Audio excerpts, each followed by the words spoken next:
오늘은 요한계시록 11장 1절과 2절에 있는 두 구절에 있는 말씀을 살필 건데요. 이 두 구절이라고 해서 이 별거 아니네 이렇게 보시면 큰일 나는 본문을 만났습니다. 왜냐하면 우리가 지금 이제 뭐 유튜브에 올라가 있는 이제 종말을 설교하는 분들이나 요한계시록을 이제 강의하는 분들을 좀 종종 듣다 보면 여러분들이 제3성전에 대한 이야기를 들은 경험이 있으실 겁니다. 제3성전이 성경에 도대체 어디에 나오느냐? 바로 이 본문. 이것은 그러니까 그렇게 보는 사람들이 이 본문을 가지고 그렇게 해석한다는 거예요. 그게 맞다는 얘기가 아니고. 그러면 우리가 이 제3성전, 특별히 세대주의 종말론을 이야기하고 있는 사람들은 제3성전을 상당히 중요하게 이야기를 합니다. 그래서 이 제3성전은 예수 그리스도께서 재림하기 직전에 예루살렘, 즉 예루살렘의 그 성전산에 세워질 거라는 거예요. 그리고 그 성전산에 멸망에 가증한 것들, 마태복음 24장에 나오는 멸망에 가증한 것이 세워져서 적그리스도가 그곳에 세워지면 그것이 예수 그리스도께서 이 땅에 재림하는 징조가 될 것이다. 그게 마지막 때가 될 것이다. 그래서 지금 예루살렘 운동하시는 분들이 있고, 그리고 예루살렘에 제3성전이 세워질 것이다. 이런 것들 놓고 기도하는 이런 움직임들이 기독교 내에서도 많이 있습니다.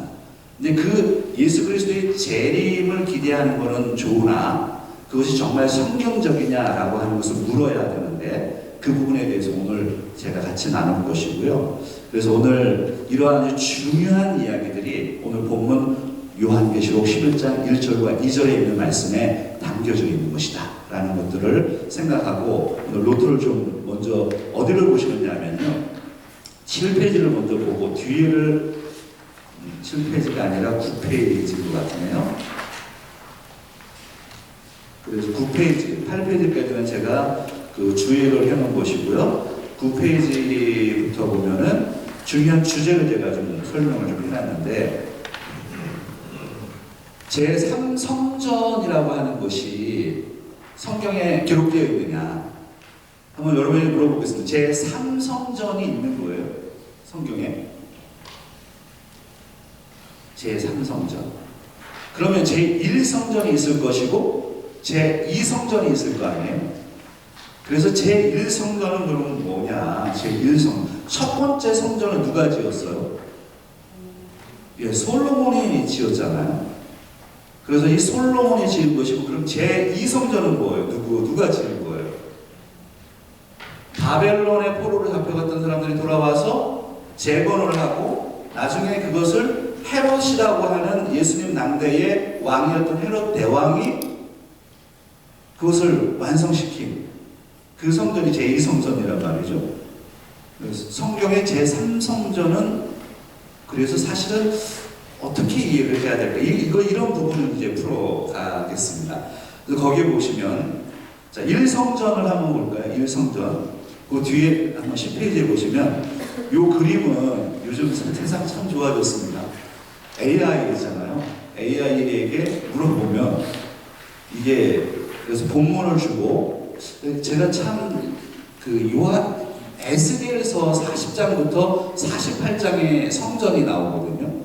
그러니까 성전을 뭐 어떻게 몇 규빗으로 하고 가로는 몇 규빗, 세로는 몇 규빗, 높이는 얼마 뭐 이렇게 해가지고 자세하게 나오잖아요. 근데 에스겔 성전이 나온단 말이에요. 에스겔 40장부터 48장까지 너무 어려운 거예요. 아무리 읽어봐도 이 상상이 잘 안 됐거든요. 근데 이거를 그래서 AI한테 본문을 정확하게 주고 그 의미들을 좀 이렇게 설명을 해가지고 이걸 좀 그려달라고 하는 겁니다. 그래서 여러분들이 지금 보고 있는 10페이지, 11페이지, 4페이지까지 있는 것이 AI가 그리는 거거든요. 그래서 이걸 이해만 하면 돼요. 이게 다 맞다, 이걸 여러분 사용하라 이런 의미가 아니라 이해를 하시라는 거고요. 그래서 제일 처음에 10페이지에 보면 이게 솔로몬 성전이에요. 솔로몬이 제일 먼저 성전을 지었을 때가 언제인가요? 그 19페이지에 보시면 나오죠. BC 966년입니다. 그러면 지금부터 3000년 전에, 3000년 전에 솔로몬이, 다윗이 사실은 성전을 건축하고 싶었지만 다윗은 피를 많이 받기 때문에 너는 안 되고 너 후대인 솔로몬이 성전을 짓 거라고 해서 성전을 짓습니다. 7년 만에 이 성전을 완성합니다. 그 모습이 10페이지에 있는 모습입니다. 성소와 지성소가 있고 그 마당 안뜰이 있습니다. 근데 이것이 건물로 지었죠. 그전에는 천막으로 되어 있었잖아요. 그러니까 출애굽 당시에는 천막이었죠. 성막은 움직이는 것이었고 이렇게 완벽하게 고정되어 있는 게 아니란 말이에요. 근데 고정되어 있는 건물로 지은 성전이 솔로몬 성전이 처음이란 말이죠. 근데 이 건물의 핵심은 뭐냐면 성소와 지성소 그리고 번제단에 있는 뜰이에요. 그리고 사방으로 이렇게 사각형으로, 직사각형이죠. 직사각형으로 이렇게 되어 있단 말이죠. 그런데 이 솔로몬이 지은 성전이 언제 멸망이 되느냐면 BC 586년에 바벨론의 느부갓네살 왕에 의해서 멸망되잖아요. 예루살렘이 초토화됩니다. 그리고 나서 포로로 잡혀가죠. 포로로 잡혀가서 그곳에서 있다가 돌아오잖아요. 그럼 966년에 지어서 586년에 멸망했으니까 계산이 이런 게 계산이 잘 안 돼요. 집사님 몇 년이에요? 960년 마이너스 586 하면 400년인가요? 400년 정도 이렇게 되어 있었나요? 그러니까 그 400년 동안 지속되었던 이 성전이 바벨론에 의해서 무너지면서 이 성전이 의미가 없어져 버린 거죠. 붕괴되고 거기에 있는 모든 금은 보화를 바벨론에서 다 가져갔습니다. 그래서 이 지성소에 있던 언약궤조차도 없어졌거든요. 그래서 그 언약궤가 도대체 어디에 갔는지 이것은 미스테리로 남아있습니다. 지금까지도. 그리고 나서 두 번째 제2성전은 그럼 뭐냐? 제2성전은 수룹바벨 성전이라고 하고요. 헤롯 성전이라고도 부릅니다. 근데 이것은 무엇이냐면 바벨론에서 돌아온 유대인들이 건축을 재건을 하기 시작한단 말이에요. 그 이야기가 어디에 나오냐면 에스라서에 나오는 거예요. 에스라. 그래서 에스라 6장 15절에 보면 주 BC 516년에 재건을 다시 하게 됩니다. 돌아온 사람들이. 그때 사람이 수룹바벨, 여호수아 이런 사람들이잖아요. 그 사람들에 의해서 재건이 됩니다. 그런데 11페이지를 봐보세요. 굉장히 그때 솔로몬의 성전에 비하면 너무나도 초라한 거예요. 초라해서 어디를 한번 읽어볼까요? 여러분 이 부분을 한번 읽어볼까요? 의미가 있어요. 여기 좀 적어 놓으시고요. 에스라 3장 12절을 한번 찾아보겠습니다. 구약성경 에스라. 누가 찾으시면 좀 읽어주시겠어요?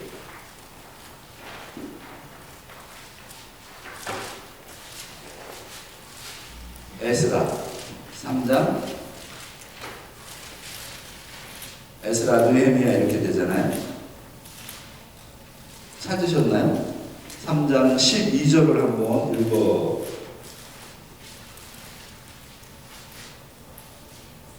읽어보실까요?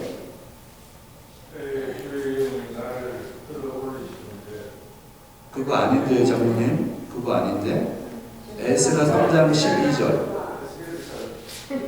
에스겔. 잠깐, 에스겔 좀 이따 찾을게, 또 그러면. 에스라 3장 12절 같이 한번 읽어볼까요?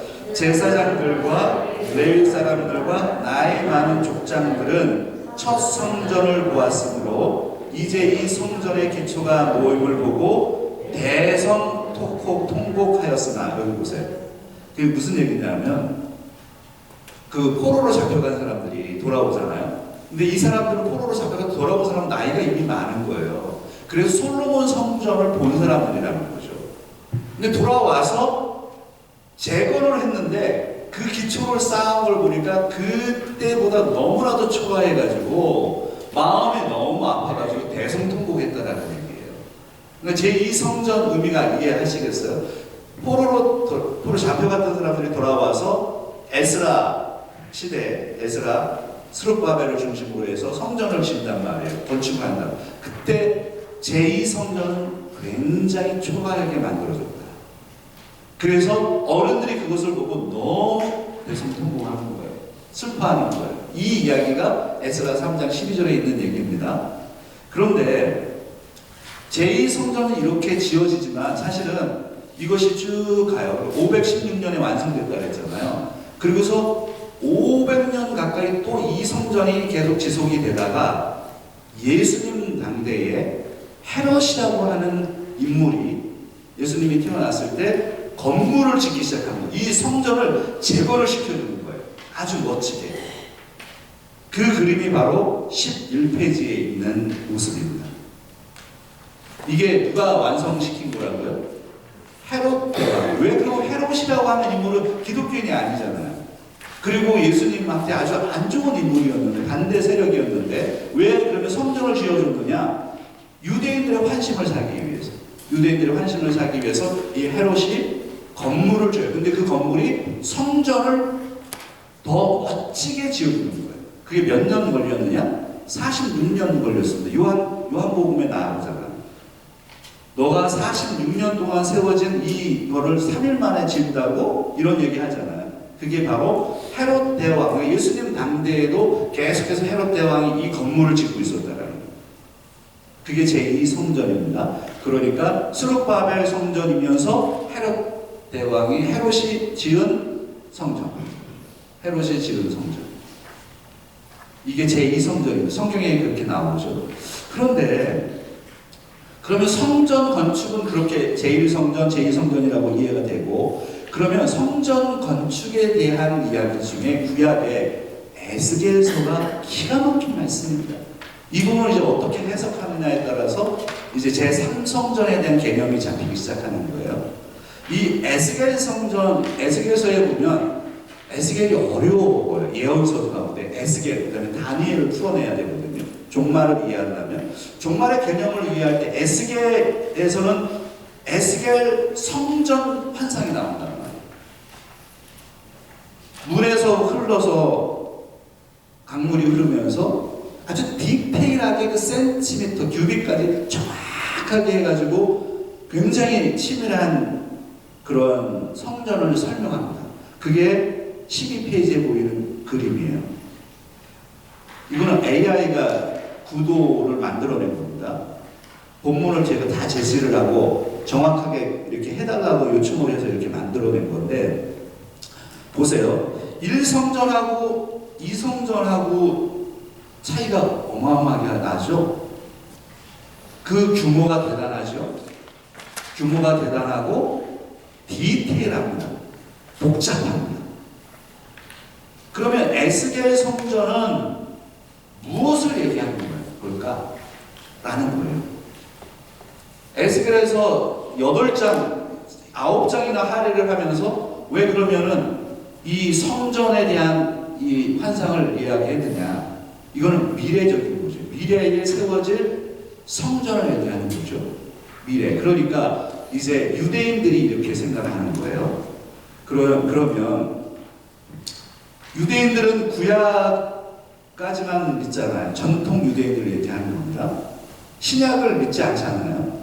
그래서 유대인들의 성경 해석에서 굉장히 중요한 건 문자적인 해석입니다. 그래서 이 에스겔 성전이 아직 세워지지 않았잖아요. 그래서 유대인들은 지금 그런 생각을 하고 있습니다. 제3성전을 준비하고 있어요. 유대인들은 지금 최근에 어제 뉴스에서 여러분들 그걸 들으셨죠? 이스라엘이 어디를 침공했어요? 이란을 지금 침공했잖아요. 이 이스라엘은 끊임없는 시온주의자들이에요. 그 무슨 얘기냐면 이 성경의 밑바탕에 깔려 있는 거예요. 그래서 유대인들의 네타냐후가 굉장히 그런 거 지독한 사람이죠. 그 시온주의라고 하는 개념이 뭐냐면, 이스라엘을 이제 여러분 나중에 가실 기회가 있으면 예루살렘에 가시게 되면 거기에 성전산이라고 해요. 올드 타운이라고 하는 그 예루살렘에 보면 이렇게 직사각형으로 되어 있는 성벽들이 있고 이 안에 예루살렘 성전이 있습니다. 이 안에 한 수만 명이 여기서 모여서 삽니다. 그런데 이 성전산에 그 성전산이 어디냐면 바로 모리아산입니다. 구약에 모리아에서 누가 제물로 바쳐졌죠? 이삭이 거기서 제물로 바쳐졌잖아요. 그 장소에 거기에 솔로몬이 건물을 세웠고 제2성전이 세워졌고 거기에 그런데 안타깝게도 지금 누가 거기를 차지하고 있어요? 이슬람의 사원이 거기에 들어가 있는 거예요. 딱 하나. 그 역사 속에서 그런 거죠. 지금 2000년의 세월 속에서 거기서 무슬림들이 그 땅으로 들어왔고 그 땅을 차지하고 거기다 사원을 세웠단 말이에요. 모스크를 세웠단 말이에요. 그러니까 여기를 차지해야 되는 거예요. 이스라엘은. 그게 기본적인 거예요. 이스라엘을 생각할 때 이스라엘이 왜 그렇게 광란의 사람들처럼 보이나라고 생각할 때 이 사람들은 목적이 시온주의자인 거예요. 이 예루살렘 그 성전산의 모스크를 헐어버리고 거기에 어떻게 해요? 바로 제3성전을 세우겠다라는 거예요. 그 유대인들의 해석이고 그걸 기대하고 준비하고 있는 거예요. 지금 유대인들이 준비하고 있다. 그래서 노트에 보면 어디에 나오느냐면 어디에 제가 거기 안 써놨는 것 같네요. 거기에 보면 유대인들은 이 제3성전을 준비하는 그런 어떤 단체가 있어요. 그래서 지금 이미 제3성전이 세워지면 어떻게 해야 되느냐 하고 돈도 모으고 있고 기물도 지금 준비하고 있다는 거예요. 그런데 생각해 보세요. 현실적으로 보면 그 이슬람도 아브라함의 자손이라고 생각하고 모리아산을 양보를 못하는 거예요. 이슬람도. 그러니까 그 사원을 이슬람의 입장에서 내줄 수 있겠느냐? 안 내준다라는 거.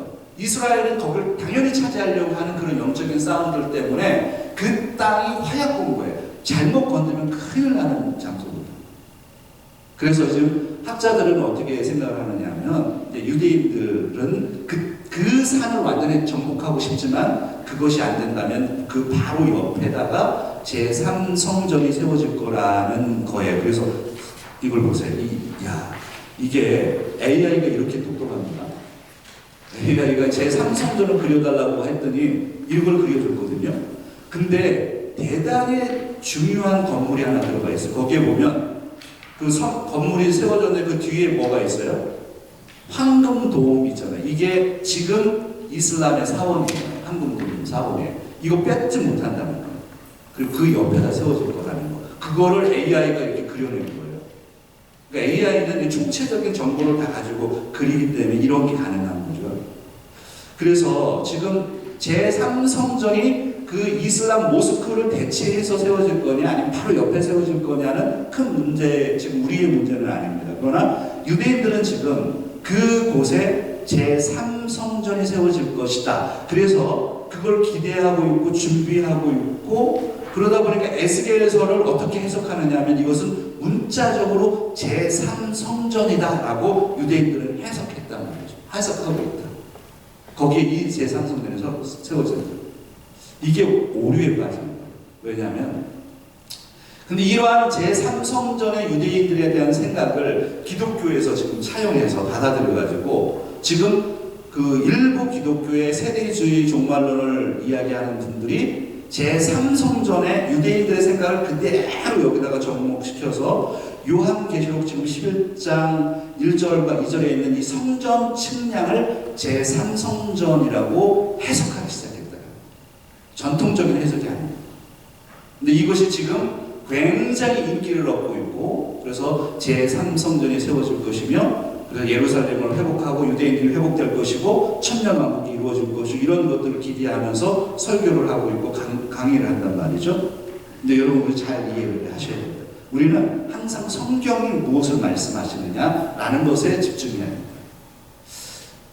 그래서 하나 풀어가는 것 중에 하나가 무엇이냐면 제3성전이 성경에서 정확하게 이야기하고 있느냐 에스겔 성전을 제3성전이라고 할 수 있느냐라는 것을 풀어가야 돼요. 에스겔을 해석해야 돼요. 그럼 에스겔서에 나와 있는 에스겔서 40장부터 48장에 나와 있는 성전에 대한 그림은 도대체 뭐냐? 그건 문자적인 성전이 아니고 바로 성취되는 거예요. 누굴 통해서? 예수 그리스도를 통해서. 교회를 의미하는 거예요. 구원받은 백성들을 의미하는 거예요. 상징적으로 풀어내는 거죠. 그래서 우리 개혁교회에서는 그 에스겔서 40장, 48장에 나와 있는 이 성전, 에스겔 성전을 문자적인 건물을 의미하는 것이 아니고 바로 구원받은 하나님의 백성들을 상징한다는 상징으로 풀어냅니다. 예수 그리스도께서 오시면, 아니 이 성전은요, 성전은 이게 잘 이해를 해야 돼요. 성전은 건물만 성전은 성전이 아니에요. 너희가 성전인 것을 알지 못해야 돼요. 성령이 너희 정이라고 얘기하고 우리 안에 성정이 있고 우리를 성전이라고 불렀고요. 그리고 어디를 보시느냐면 맨 뒷장에 보시면 13페이지를 한번 볼까요? 13페이지에 보시면 거기에 요한계시록 21장 22절에 보면 이렇게 말씀하죠. 같이 한번 읽어보겠습니다.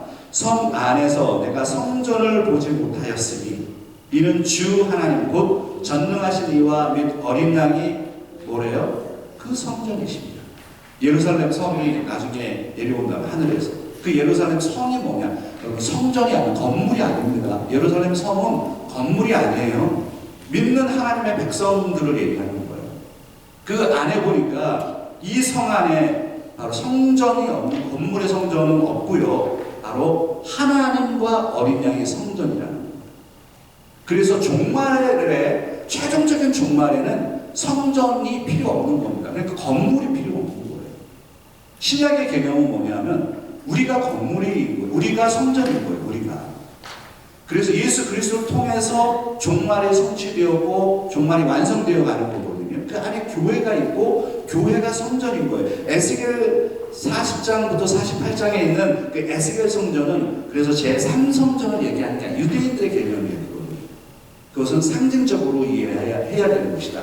바로 저와 여러분들 믿는 하나님의 백성들이 얼마나 많아질 것인지, 얼마나 축복받는 것인지, 얼마나 다양한 민족들이 올 것인지를 에스겔에서는 수치로 계산을 해서 그려준 것뿐입니다.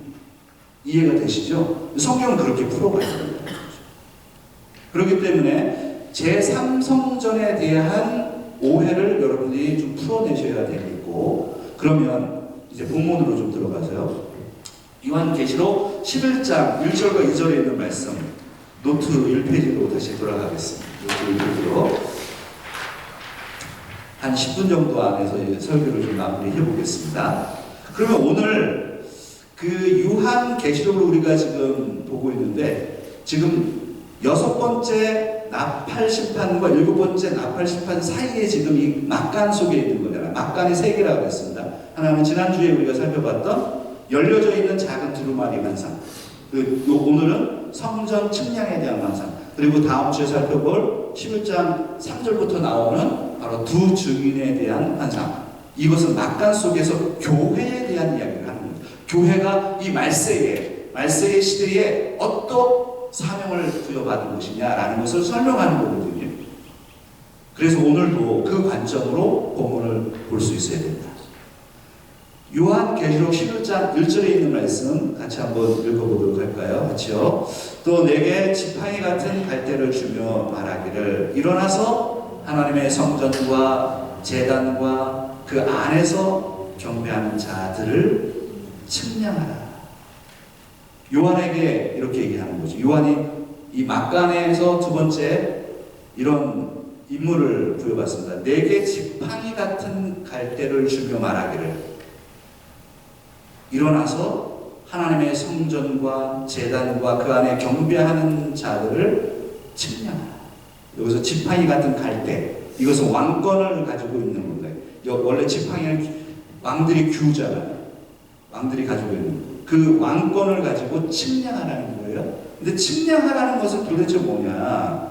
이 페이지에 보시면 이런 얘기를 제가 적어놨죠. 일어나서 측량하라. 그 의미는 무엇이냐면 바로 성전을 보호하는 행위입니다. 측량이라고 하는 것은 파괴의 의미도 있고 보호의 의미도 있는데 여기서는 보호의 의미를 가지고 있다. 성전을 보호하는 기능입니다. 그럼 이 성전이 건물을 얘기하는 것이냐? 그 건물을 얘기하는 것이 아니라 바로 교회를 얘기하는 겁니다. 바로 구원받은 하나님의 백성들을 얘기하는 거죠. 하나님의 백성들을 보호하라. 성전을 측량하라. 거기에 보면 2페이지, 3페이지 거기에 보시면 성전이라고 하는 단어가 나오스라고 하는 단어입니다. 나오스. 이게 헬라어로 나오스라고 하는 단어인데 이 단어는 어떻게 이 요한계시록의 문맥에서 사용되느냐? 바로 예배하는 교회 공동체를 의미하는 것이다. 예배하는 교회 공동체. 거기에 보면 이 성전을 그려드렸죠. 성전을 그려드렸는데 원래 그 구약에 보면 1성전과 2성전을 우리가 생각을 해보면 1성전과 2성전에 건물로 되어 있잖아요. 그 전에는 출애굽기에서는 성막이었잖아요. 이거는 옮겨 다니는 천막이란 말이에요. 근데 고정되어 있는 건물을 솔로몬이 처음 지었을 때 그 건물 안에 구조가 이렇게 되는 것이 지성소, 성소, 그 앞에 제사장들의 뜰이 있어요. 그리고 이스라엘 남자들이 들어가는 뜰이 있고 이 여자들이 들어가는 뜰이 있는 거예요. 그게 성막 안에 있는 거, 성전 안에 있는 것입니다. 그리고 그 성전에는 들어갈 수 없는 사람들이 있었어요. 그 사람들이 누구냐? 이방인들이었어요. 그래서 그 바깥 지역을 이방인들의 뜰이라고 하는 겁니다. 그 그림 보시는 거 이해하시겠죠? 그래서 성전 안에는 지성소가 있고 성소가 있고 제사장들의 마당이 있고 이스라엘 사람들, 여자들, 그리고 그 뒤에 그 바깥에는 이방인들 이렇게 되어 있다는 거죠. 그래서 성전 안을 측량하라는 거예요. 성전 안. 이것은 무엇을 의미하느냐 하면 구원받은 하나님의 백성들을 보호하라는 의미를 담고 있다. 어디에 나와 있느냐 하면 4페이지에 그 이야기를 제가 좀 적어 놓았습니다. 하나님이 예배하는 교회 공동체를 의미하는 것이다. 하나님께서는 사도 요한에게 성전을 측량하라고 했을 때 하나님은 지금 어떻게 해요? 종말의 시대에 하나님의 백성들을 보호하신다. 하나님께서 그 안에 제단이 있다. 그것은 향단을 의미하는 것이고 그 분향단에서 예배하는 자들, 그 예배하는 자가 누구냐? 바로 교회 공동체, 구원받은 하나님의 백성들, 저와 여러분들을 의미하는 것이다. 이런 이야기를 좀 풀어놓은 것이고요. 그리고 5페이지에 가시면 2절에 있는 말씀 보고 제가 좀 설교 정리하겠습니다. 2절에 있는 말씀 같이 한번 읽어볼까요? 성전 바깥 마당은 침략하지 말고 그냥 두라. 이것은 이방인에게 주었은즉 그들이 거룩한 성을 얼마 동안요? 42달 동안 짓밟으리라. 성전 안은 측량하라 그랬죠. 근데 성전 바깥 마당은 뭐 측량하라 그래요? 하지 말라 그래요? 하지 말라. 이게 무슨 얘기냐면 종말의 시대에 교회의 정체성을 얘기하는 거죠. 교회가 하나님의 백성들은 하나님께서 계속해서 보호해 가시는 거죠. 보호하시는데 성전 바깥은 측량하지 말라. 측량할 필요가 없다. 왜냐하면 이방인들의 뜰이라는 거, 하나님을 믿지 않는, 거부하는 바로 악한 사람들의 그 지역인 거예요. 그 지역은. 그 사람들은 끊임없이 교회를 박해합니다. 핍박합니다. 그렇기 때문에 그것은 측량할 필요가 없어요. 하나님께서 결국에 교회를 세우시는 거죠. 교회. 하나님의 백성들을 만드시는, 그 하나님의 백성들을 보호하시는 거죠. 근데 그 교회 바깥에 있는 이방인의 뜰에 있는 그 사람들이 얼마 동안 교회를, 성전을 짓밟는다고요? 42달 동안 짓밟는다. 그래서 이 42달이 그럼 무엇이냐? 이제 요한계시록을 풀어갈 때 이 부분이 또 엄청난 큰 주제입니다. 그 42달이라고 하는 것이 도대체 무엇이냐? 7페이지에 여러분 보시면 그 42달이라고 하는 개념이 나오죠. 이 42달은 날짜로 계산하면 얼마예요? 42달, 우리 계산 잘 하시는 우리 여기 앞에 계신 두 집사님 42달 날수로 하면 얼마예요? 42달은 42달이면은 1260일이에요. 다 힌트들이 있으면서 제가 물어보는 겁니다. 1260일이고 그것을 계산하면 3년 반입니다. 3년 반, 1260일, 42달. 이것을 그래서 문자적으로 자꾸만 해석하려고 하는 세대주의 입장에서는 이거를 7년, 그리고 예수님의 재림 직전에 7년 대환란이 있다라는 거죠. 그 7년 대환란 가운데 마지막 전 3년 반이 아니라 후 3년 반에 이 예수님 재림 실전의 문자적인 3년 반을 의미하는 것이다. 여기에 어마어마한 대환란이 있을 것이다. 얘기를 하는 거거든요. 근데 이게 얼마나 비성경적이냐면 그럴싸하잖아요. 지금 얘기하는 게. 여러분, 그러면 3년 반 동안만 대환란이 있으면 그 전에 수천 년 동안 예수님이 오신 다음에 지금 2000년이 지났고 이 시대에 그런 환란이 없는 거예요. 그렇게 풀면 안 돼요. 그래서 문자적인 것으로 모든 걸 풀어가려고 하니까 오류가 빠진다는 거죠. 이것도 상징적인 개념으로 보는 거죠. 그래서 무슨 얘기냐면 예수 그리스도의 초림 때부터 예수 그리스도의 재림 때의 기간을 통틀어 설명하는 것이 42달 1260일 바로 3년 반에 대한 개념이에요. 우리가 그렇게 볼 것이냐 아니면 세대주의자들이 얘기하는 그 7년 대환란 마지막 때의 3년 반만을 얘기하는 것이냐를 우리가 분간할 수 있어요. 요한계시록을 풀어가는데 굉장히 중요한 부분이죠. 그래서 이 3년 반 동안에 적그리스도를 중심으로 해서 믿지 않는 자들, 악한 영들이 교회를 핍박하게 될 것이다. 그러나 하나님께서는 교회를 하나님의 백성들을 보호하실 것이다. 사도 요한이 환상을 보는 거예요. 그래서 사도 요한에게 말합니다. 너는 성전을 침략하라. 성전 안쪽을 침략하라. 보호하라. 성전을 보호하라. 성전 바깥을 침략하지 마라. 이게 바로 요한계시록 12장 1절과 2절에 있는 바로 이 환상의 메시지입니다. 그래서 오늘 이 본문을 우리가 들여다보면 여기에 제3성전이라고 하는 개념이 들어가 있지 않습니다. 그러나 유대인들과 그리고 이 세대주의 종말론을 얘기하는 사람들은 제3성전이라고 하는 것을 어디서 추론해내야 되기 때문에 바로 이 요한계시록 11장 1절과 2절에 있는 이 말씀을 제3성전이라고 이야기하기 시작했고 지금 많은 사람들이 바로 이 제3성전에 대한 아주 다양한 이야기들을 이 본문을 통해서 만들어내기 시작했다. 우리가 그 부분을 잘 주의해야 된다라는 것을 제가 말씀을 드리고요. 그래서 오늘 좀 정리를 해보면 하나님께서 저와 여러분을 성전으로 이해하고 계시다. 여러분 그 믿으시죠? 우리가 성전입니다. 하나님께서 우리를 계속해서 보호하고 계시다. 종말의 시대에 우리는 종말에 사는 겁니다. 종말의 시대에 저 그리스도와 사탄과 끊임없이 악한 영들이 교회를 공격합니다. 그러나 하나님께서 교회를 저와 여러분을 보호하고 계시고 그 박해 속에서 환난 속에서도 교회는 사명을 다해야 된다. 이것이 요한계시록의 메시지예요. 결국 하나님께서 뜻이 돼서 하나님의 계획이 끝난 때에 하나님 예수 그리스도를 이 땅에 보내셔서 이 땅을 완성시켜 가실 것이다. 이게 종말에 대한 개념이죠. 오늘 이 말씀 기억하면서 저와 여러분들이 교회이며 우리를 하나님께서 보호하고 계시다라는 사실. 그러나 보호받는 우리는 긴장을 해야 됩니다. 왜냐하면 교회 바깥에 성전 바깥에 있는 이방인의 틀에서 끊임없이 교회를 박해하고 있다는 그 환란의 과정 속에 우리가 있다는 사실을 기억하고 깨어서 기도하면서 승리하는 저와 여러분들 다 되시기를 주의 이름으로 부탁드립니다. 기도하겠습니다.